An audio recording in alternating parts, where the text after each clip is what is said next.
shokera pansi pamene panalibe chiyembekezo. Mwandichotsa mdima ndizowawa, tsopano ndiyenda mkuwala kwanu. Ndili pamwamba sindikuopa, Ambuye ndili ndi inu, ndine otetezeka. Adani yanga sadzandifika, chifukwa ndili pamwamba mwa Yesu.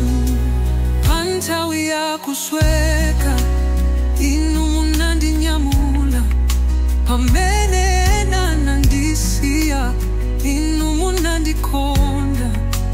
Ndimaona dzanja lanu moyo wanga, ndatsimikiza ndilibe chifukwa chopa. Ndili pamwamba sindikuopa, Ambuye ndili inu, ndine otetezeka. Adani yanga sadzandifika, chifukwa ndili pamwamba mwa Yesu.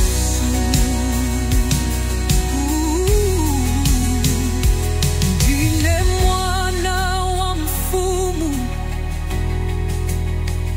ndakhala pa mpando wa chifumu.